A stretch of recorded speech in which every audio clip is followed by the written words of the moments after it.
नमस्कार. मी सदानंद मोरे. आपण सर्वांचं महाराष्ट्र मंथनमध्ये मनापासून स्वागत.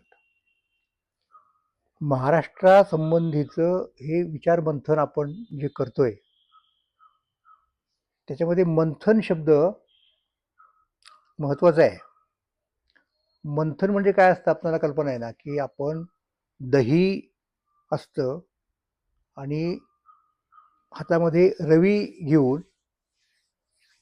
ते दही घुसळतो आणि त्या घुसळणीमधून आपल्या हातामध्ये काय येतं, लोणी येतं आणि तो उर्वरित भाग जो असतो त्याला आपण ताक म्हणतो, तो बाजूला राहतो.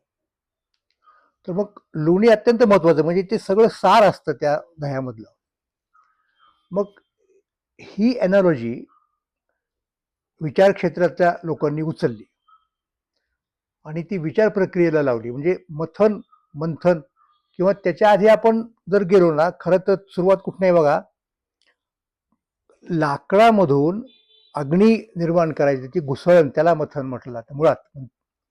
हे अगदी वैदिक आर्य जेव्हा यज्ञ करायचे तेव्हा यज्ञाचा अग्नी चेतवण्यासाठी लाकडावर लाकूड किंवा मग त्यासाठी त्यांनी अशी स्वतंत्र उपकरणं निर्माण केली होती. त्याला अरणी आणि मंथा म्हणायचे.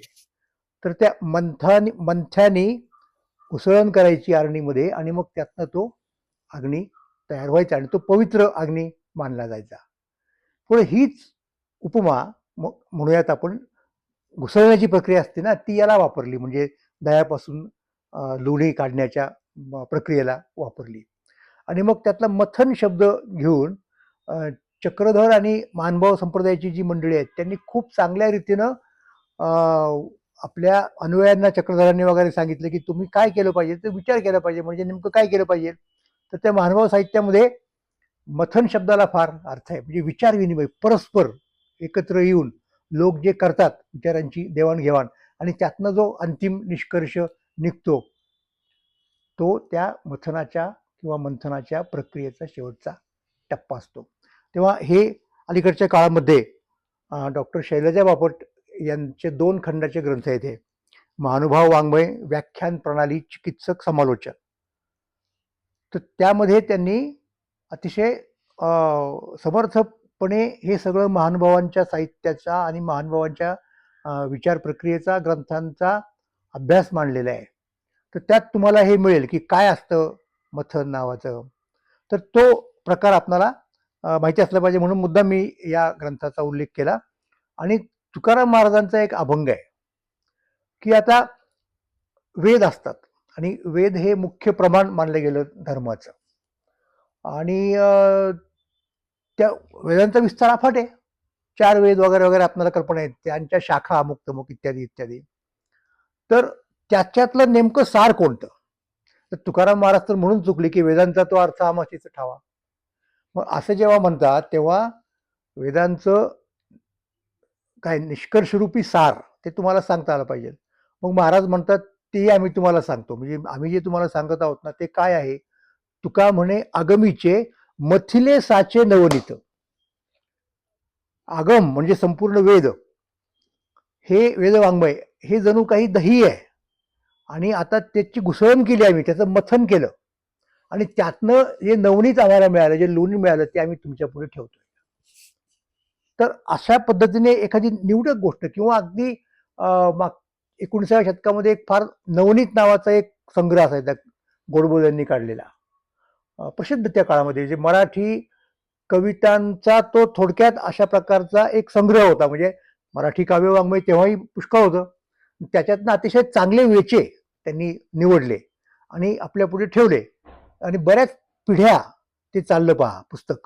अगदी त्याची शेवटची आवृत्ती जी काढली की नाही ती घुमानला जेव्हा साहित्य संमेलन झालं, मराठी साहित्य संमेलन, ज्याचा योग वगैरे मी अध्यक्ष होतो, तर त्यावेळेला त्या संमेलनाच्या संयोजकांच्या पैकी आमचे मित्र संजय नहार यांनी असं ठरवलं की या निमित्ताने लोकांना त्या नवनीतची आवृत्ती द्यायची परशुरामपंत गोडबोलेंच्या, म्हणून त्यांनी ती आवृत्ती छापली आणि त्याला माझी प्रस्तावना त्यांनी मला द्यायला सांगितली आणि मी ती दिली.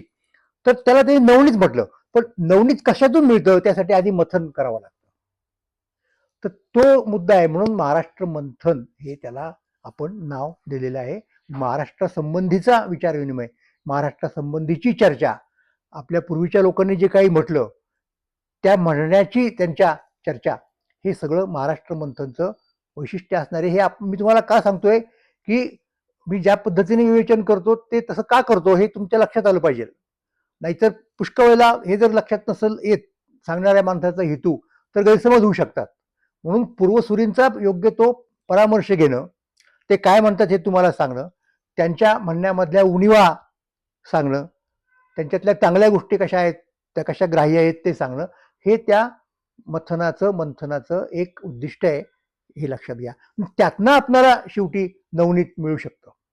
असं त्याच्याबद्दलही मतभेद होऊ शकतात. काही लोक म्हणतील की नाही हे महत्वाचं नाही, ते महत्वाचं आहे, आणि ते कसं काय राहिलं, हे चालणारच. जोपर्यंत चार माणसं एकमेकांशी अशा प्रकारचा व्यवहार करतात तोपर्यंत त्याच्यातनं मतभेद कधी ना कधी संभवतात. त्याच्यामुळे काळजी करण्याचा मुद्दा तो नाही. तर हे महाराष्ट्र मंथन आहे, त्याचं असं स्वरूप असेल.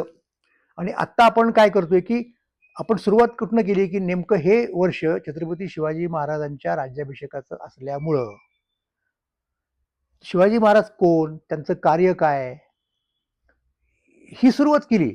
मग शिवाजी महाराजात हे महाराष्ट्राचे पुढारी, महाराष्ट्रातल्या लोकांना काय म्हटलं जातं, ते मराठा म्हटलं जातं. मग हे कोण मराठे, काय त्यांची पूर्वपीठिका, या संबंधी काय म्हणालेले आहेत पूर्वीचे लोक, स्वतः शिवाजी महाराजांना त्या संबंधी कुठल्या पेच प्रसंगांना सामोरं जावं लागलं, हे सगळं आपल्याला सांगता आलं पाहिजे ना. आणि म्हणून आपण आपल्या पूर्वीच्या लोकांच्याकडे जातो आणि त्यांच्याकडे आपण चौकशी करतो की काय काय काय. मग त्याच्यातली महत्वाची नावं मी तुम्हाला सांगितली कमीत कमी, ती कोणती होती तर अर्थात भागवत, राजवाडे, केतकर, शिंदे, आणि अगदी अलीकडच्या काळात जरी आपण आलो तरी आपल्याला राचिम ढेरे, इरावतीबाई कर्वे आणि अगदी शरद पाटील अशी एक मांदियाळीच्या मांदियाळी आढळते की ज्यांनी महाराष्ट्राचा विचार केला. आणि महाराष्ट्राचा विचार करताना त्यांनी भाषा नावाच्या गोष्टीला महत्व दिलेलं आहे. इरावतीबाई सुद्धा भाषेला महत्व देतात, हे लक्षात घ्या. आपण त्या वेळेला त्यांचा विचार करूयात आपल्या या मंथनाच्या प्रक्रियेमध्ये. पण इथे माझा मुद्दा काय आहे की म्हणून आपल्याला इतिहासात जावं लागतं. इतिहासात किती मागे जावं लागतं. भारत नावाच्या देशाचं एक वैशिष्ट्य हे आहे की त्याला एक असा दीर्घ इतिहास आहे. आणि मी नेहमी सांगत असतो की माणसाच्या अनेक प्रकारच्या व्याख्या केल्या जातात. त्यातली एक महत्वाची व्याख्या म्हणजे ती कोणी केलेली नाही, पण मला असं वाटतं की अशी करायला पाहिजे, की माणूस हा ऐतिहासिक प्राणी आहे. पण माणूस प्राणीच आहे ना, पण प्राण्यांच्यात आणि माणसांच्यात फरक काय. प्राण्यांना इतिहास नसतो. बघा तुम्ही, प्राण्याची प्रत्येक पिढी ही ती पिढी असते आणि त्यांचे जे कोणी पूर्वज असतात, म्हणजे अगदी समजा आपण गृहीत धरू की त्यांचे कोणतरी आईबाप असतील, समजा त्यांना जन्म देणारी एक आई असेल, म्हणजे वाघाची किंवा मांजराची सुद्धा, आणि तिची पिलं थोडी मोठी झाल्यानंतर त्यांची ताटातूट होते. मग कदाचित एकूण पुढच्या आयुष्यामध्ये माहीत नाही, म्हणजे त्यांची कदाचित भेट होईल किंवा नाही वगैरे वगैरे वगैरे. आणि मग ती समजा आई असेल, त्या आईची आई कोण हे जर म्हणजे विचारायचा तसं काहीच नसतं ना, रेकॉर्ड नसतं ना, तर तो इतिहास त्यांना नसतो. माणसांना इतिहास असतो. आणि माणसांना इतिहास का असतो, तर एक गोष्ट म्हणजे त्यांची एक स्मरणशक्ती असते व्यक्तीची म्हणून, आणि ती प्राण्यांपेक्षा नक्कीच जास्त विकसित झालेली असते. पण त्या स्मरणशक्तीचा उपयोग तेव्हाच करता येतो जेव्हा त्यांच्याकडे एक भाषा असते. इतिहास आपण कशात जतन करून ठेवतो, तो भाषेत जतन करून ठेवतो. म्हणजे भाषेत इतिहास लिहिणं हा वेगळा मुद्दा, जाणीवपूर्वक. पण तो मुद्दा जरी बाजूला ठेवला तरी भाषेमध्येच इतिहास दडलेला असतो आपोआप.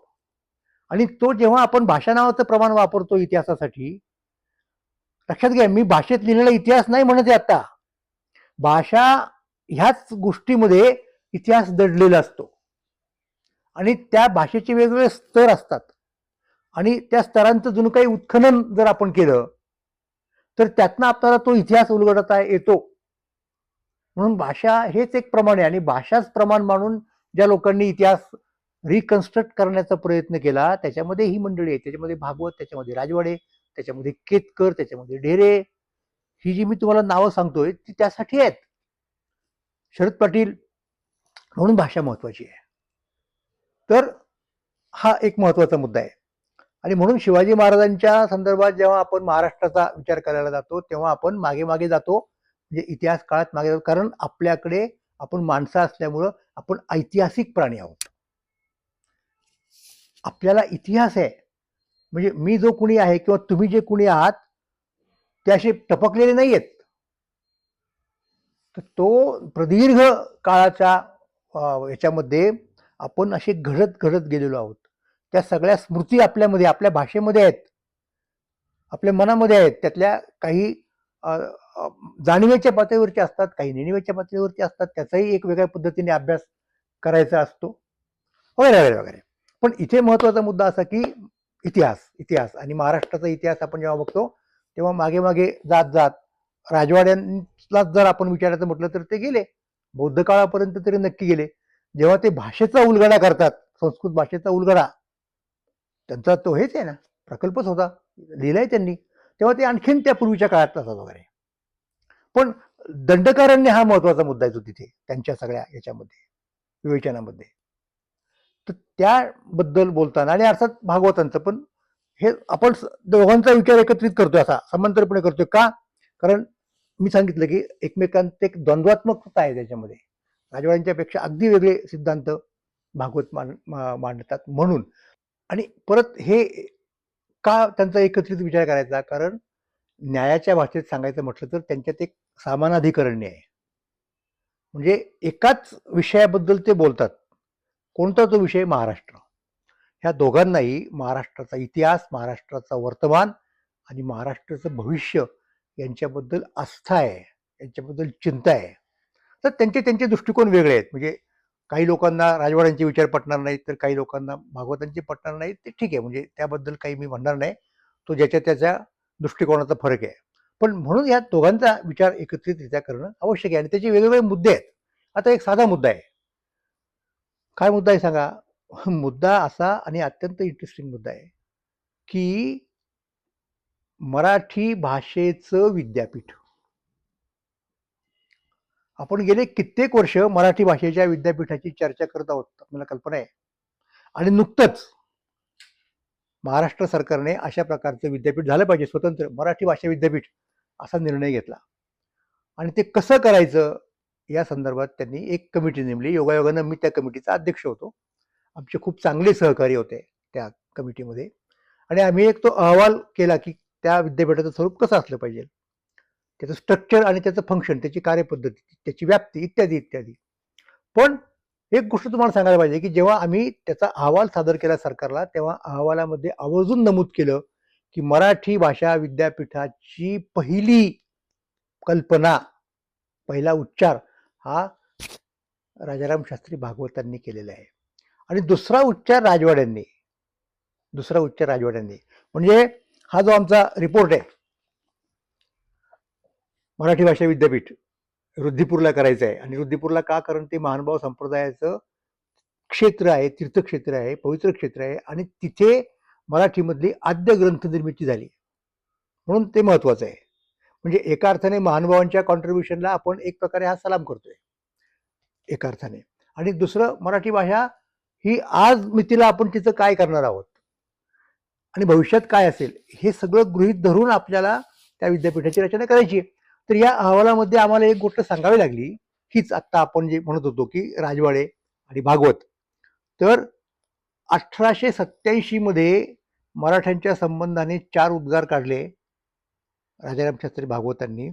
आणि त्याच्यात ते काय म्हणतात माहिती आहे? बघा, महाराष्ट्र देशात जरी मराठ्यांचे राज्य नाही, इंग्रजांचं राज्य होतं, तरी सर्वज्ञ व सर्वसमर्थ देवाच्या कृपेने गुजरात येथील गायकवाडी, माळव्यातील होळकरशाही व राजस्थानातील शिंदेशाही अशा 3 मराठ्यांच्या शाया अजून भारतभूमीत चमकत आहेत. या तिन्ही मराठी शाळांमध्ये 3 मराठी विद्यापीठे पहिल्यांदा स्थापन झाली पाहिजेत. संस्थानिकांच्याकडून फार मोठ्या अपेक्षा आहेत, भागवतांच्या पण आणि राजवाड्यांच्या पण. व पीठाधिपतित्व त्या त्या महाराजांनी पत्करले पाहिजे. म्हणजे याचा अर्थ कुलपती.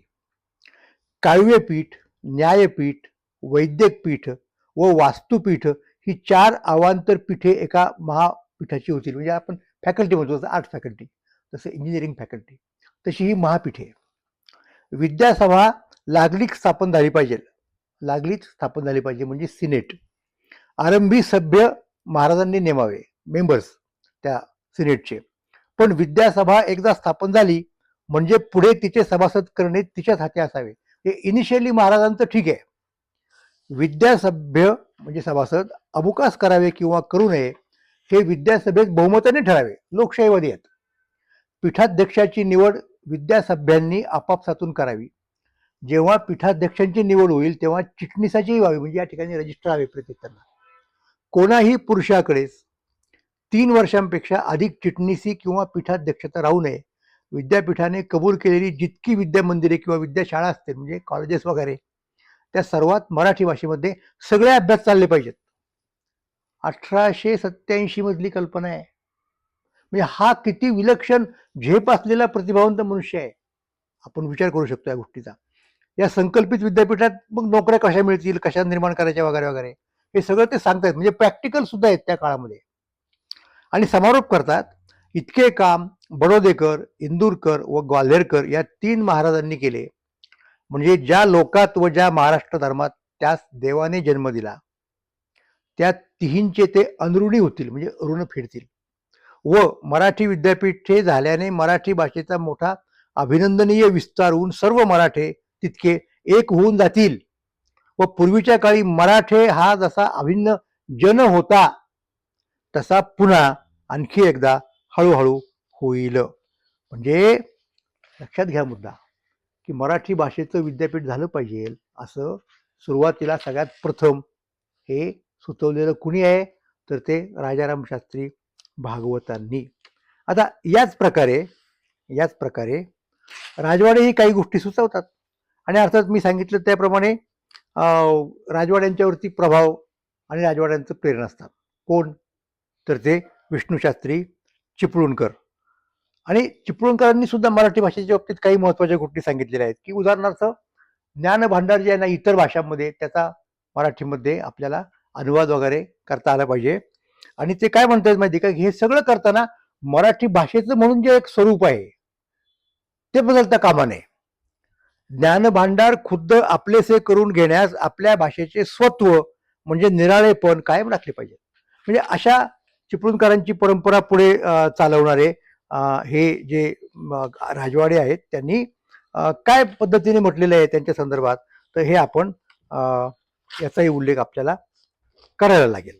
आता राजवाड्यांची कल्पना कशी आहे अशा प्रकारच्या मराठी विद्यापीठाची, ती आपण पाहू. म्हणजे आपल्याला राजवाडे आणि भागवत हे कसे एका विषयाबद्दल लिहितात आणि कुठे कुठे ते वेगळे दिसतात हे समजेल. राजवाडे लिहित आहेत की पाश्चात्य देशात, आणि हे कुठे लिहितात, ते त्यांनी भारत इतिहास संशोधक मंडळ स्थापन केलं, आपल्याला कल्पना आहे. त्या मंडळाच्या संदर्भात ते लिहित आहेत, पाश्चात्य देशात किंवा स्वदेशातही इतिहासादी विषय घेऊन ज्यांनी उच्च पदव्या मिळवल्या असे इसम मंडळात आकर्षिले पाहिजेत. किंवा येथील युनिव्हर्सिटीत महाराष्ट्र इतिहास संशोधनाचे सेमिनार काढून तिथे होतकरू इस्पांना गाठले पाहिजे. आता येथील युनिव्हर्सिटीज म्हणजे कोणत्या? मुंबई युनिव्हर्सिटी पहिल्यांदा, ती महत्वाची ना. तर तिची काय परिस्थिती आहे की मुंबई युनिव्हर्सिटी अधिकारी व व्यापारी इंग्रज, पारशी, मुसलमान इत्यादी महाराष्ट्रीय तर इस्मांच्याच बहुतेक असल्यामुळे असल्या सेमिनार त्या विद्यापीठात निघण्याची आशा फार विरळ दिसते. मराठ्यांची युनिव्हर्सिटी पुण्यात जेव्हा निघेल, त्यांच्या म्हणण्याप्रमाणे ही पुण्यात निघाली पाहिजे. भागवत काय सांगतायत की तिन्ही संस्थानिकांनी काढायची त्यांच्या त्यांच्या संस्थानांमध्ये. तर मराठ्यांची युनिव्हर्सिटी पुण्यात जेव्हा निघेल तेव्हा हा बूट तिथे तर सिद्धीच नेता येईल. बूट शब्द अलीकडे हा मराठीतून गेलेला आहे.